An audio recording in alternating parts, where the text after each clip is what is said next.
ना तो तंत्र है, ना हमारे पास में मंत्र है, ना हमारे पास में कोई भभूति है, ना हमारे पास में कोई बेल है, ना हमारे पास में कोई श्रीफल है जो हम आपको दें। हमारे पास तो केवल एक शिव महापुराण की पूरी 24,000 श्लोक का एक मंत्र है, श्री शिवाय नमस्तुभ्यं। और पूरी पुराण का क्या, 6 शास्त्र निकाल लो, 18 पुराण निकाल लो, पूरे वेद निकाल लो, और पूरे वेद और शास्त्र और पुराण का निचोड़ केवल एक ही है, शंकर जी पर एक लोटा जल। पार्वती जी ने शिव का अभिषेक किया तो उनको शिव मिले, लक्ष्मी जी ने शंकर का अभिषेक करा तो वो लक्ष्मी नारायण को प्राप्त हुई, नारायण ने शिव जी का अभिषेक करा तो उनको लक्ष्मी मिली। कुबेर चोर थे और वो कुबेर चोर कुबेर को पद प्राप्त हो गया, वो शिव की कृपा थी। राम जी को अगर लंका पर विजय मिली तो शंकर को एक लोटा जल चढ़ाने से। भगवान कृष्ण के घर में 16,108 रानियां थीं, एक भी औलाद नहीं थी। एक एक रानी के साथ गर्गाचार्य बाबा के कहने से पूजन करना प्रारंभ करा शंकर का। 1,77,186 भगवान कृष्ण के बच्चे हुए शिव जी को जल चढ़ाने से। शंकर को कौन है जिसने नहीं पूछा, हम बस केवल भटक गए थे। हमें लगता था हम यहाँ जाएंगे तो यहाँ से फायदा हो जाएगा, यहाँ जाएंगे तो यहाँ से फायदा हो जाएगा, वहाँ जाएंगे तो वहाँ से फायदा हो जाएगा। लोगों ने केवल तुम्हारा देखा जाए तो तुम्हारे धन का शोषण करा है कि हमारे पास आ जाओ, हम तुमको अच्छा कर देंगे, हम तुम्हें सुख दे देंगे, हम तुम्हारे घर में ऐसा कर देंगे, हम शांति कर देंगे, हम तुम्हारे घर में ऐसा कर देंगे। लोगों ने केवल तुमसे धन खींचा और उसको पूर्ण तरह से तुम्हारे हृदय से फिर सनातन धर्म दूर होता चला गया कि ये तो सब ढोंगे, प्रपंच है, छल है। लोगों ने उसको ये मानना चालू कर। पर धीरे धीरे आप लोगों ने जो शंकर को एक लोटा जल चढ़ाना प्रारंभ करा, ये समझ गए आप कि राम जी ने शिव को भजाए, कृष्ण ने शिव को भजाए, जनक जी ने शिव को भजाए, दशरथ जी ने शिव को भजाए, दत्त ने शिव को भजाए, स्वामी समर्थ ने शिव को भजाए, हरि विठल ने शिव को भजाए। ये तुम्हारी समझ में आ गया तो अब जो फल तुम्हें मिलना था, तुम्हारे एक लोटा जल चढ़ाने से वो फल तुम्हें मिल रहा है। हमने तो पत्र में पढ़ा था कि उसके गले में 2 गांठ थी, वो बेटा कहता है मेरे गले में 3 गांठ थी, जो मेरे बाबा ने मेरे गले से गांठों को मिटा दिया। अब तुम समझ गए कि शंकर को जल चढ़ाने का फल क्या होता है।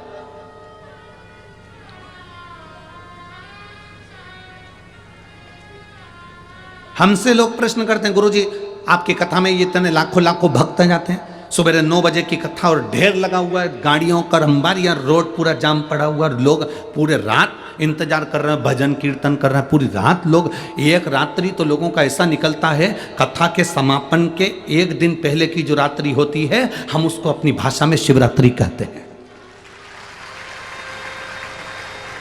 लोग कहते हैं 5 दिन की कथा में जो चौथे दिन की रात्रि होगी वो शिवरात्रि कहलाएगी, 7वें दिन की कथा में 6ठे दिन की जो रात्रि रहेगी वो शिवरात्रि कहलाएगी। पूरी रात लोग यहाँ भजन करते हैं, कीर्तन करते हैं, मंत्र जाप करते हैं, भंडारा चलाने वाले भंडारा चलाते हैं, कोई चाय पिला रहा है, कोई दूध पिला रहा है, कोई नाश्ता कर रहा है, कोई बिस्कुट बांट रहा है, कोई कुरकुरे बांट रहा है। पूरी रात लोग बांटने का काम करते हैं और भजन करने का काम करते हैं। और दूसरे दिन फिर शिव पुराण की कथा होती है, हम उसको शिवरात्रि कहते हैं। भले महीने में एक शिवरात्रि आती होगी, पर यहाँ शिव महापुराण की कथा में तो जो हर 7 दिन में 5 दिन में जो कथा होती है उसमें हर एक कथा में शिवरात्रि आती ही है। रात्रि का समय भजन का, कीर्तन का, सुबह का समय कथा का होता है।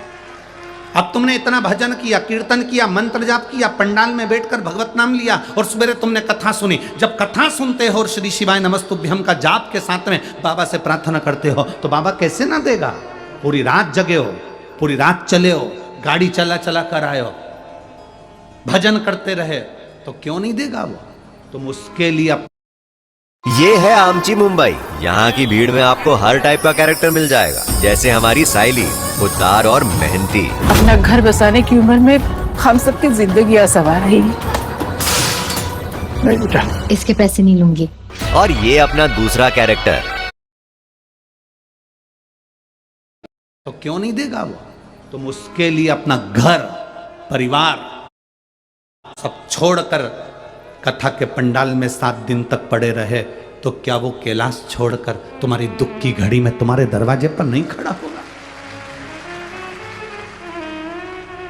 और मेरे भोले तेरा सहारा है, मेरी नैया का तो किनारा है, मेरी नैया का तो किनारा है। शिव तत्व है, उसको पाने का एक तरीका हमको मिल गया।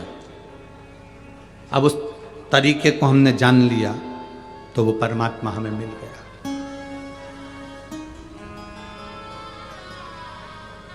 मोबाइल पर चलते हो तो कभी कभी रास्ता भटक जाते हो तो अपने मोबाइल में से गूगल सर्च करते हो और मैप निकालते हो। बोलो सही है?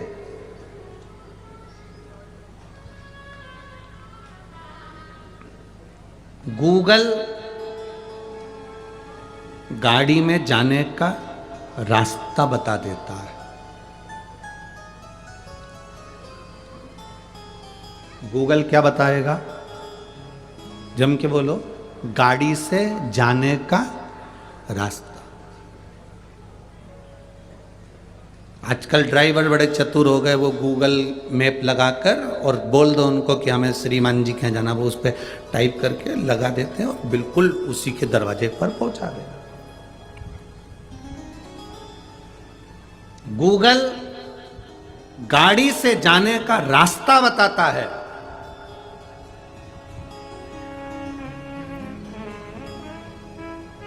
गूगल गाड़ी से मंजिल तक पहुंचा देता है।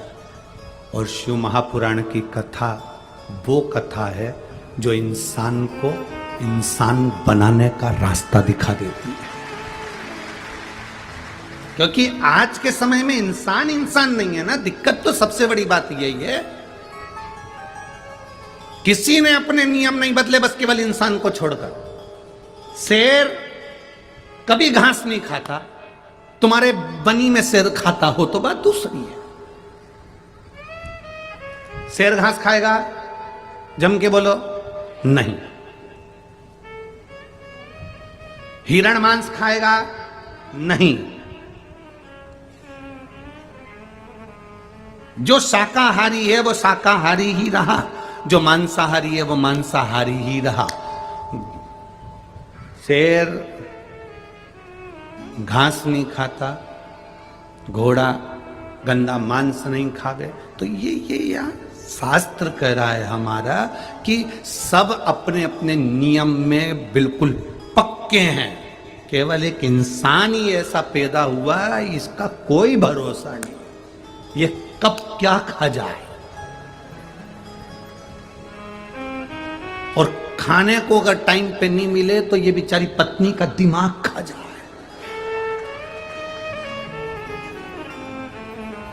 तेरे को तो कोई सुधी नहीं है, तुझे नहीं मालूम मुझे ऑफिस जाना है, तुझे नहीं मालूम मुझे दुकान जाना है, तुझे नहीं मालूम मुझे काम पे जाना है। 2 पराठे पहले से बना देना था, बैठी है मोबाइल चला रही है।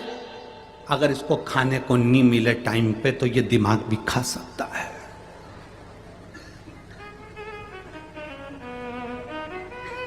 कोई भरोसा नहीं। शेर का भरोसा है कि ये घास नहीं खाएगा। अच्छा, सांप जहरीला होता है कि नहीं होता? अरे बोलो तो जम के, होता है। सांप तुम्हें दिखेगा तो तुम समझ जाओगे कि इसमें विष है, ये कहीं मुझे डस ना ले। अब तुम्हें कैसे बताएं कि सांप से ज्यादा जहरीले हैं? ये कब डसेंगे? सांप तो पहचान में आ जाएगा कि डसेगा। इनको कैसे पहचानोगे कि ये, बोलू नहीं बोलू नहीं बोलू। सांप को कैसे, सांप पहचान में आ जाएगा कि हमको डसता है, तुम दूरी बना लोगे। इंसान इंसान को डसने में लगा हुआ है, इंसान इंसान को खाने में लगा हुआ है, इंसान इंसान को चोट पहुंचाने में लगा हुआ है, इंसान इंसान के व्यापार को नष्ट करने में लगा हुआ है। कैसे फायदा उठाया जाए, कैसे, और फायदा उठाकर कैसे लात मारी जाए, ये इंसान जानता है। सांप देखकर समझ जाओगे कि जहरीला है तो दूरी बना लोगे, पर इंसान से कैसे दूरी बनाओगे भाई। इसलिए शिव महापुराण की कथा कहती है गूगल गाड़ी का रास्ता दिखाता है और शिव पुराण इंसान को इंसान बनने का रास्ता दिखा देती है कि मनुष्य कैसा होना चाहिए, मानव का जीवन कैसा होना चाहिए।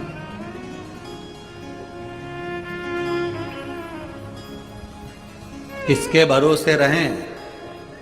आज जरा जरा सी बच्चियों को घर में अकेला नहीं छोड़ा जा सकता, भले कोई काका रह रहा हो, कोई रह रहा हो, कोई रह रहा हो, उसके भरोसे नहीं छोड़ सकते। पहचान ही नहीं ना, हम सांप को पहचान सकते, इंसान को कैसे पहचाने?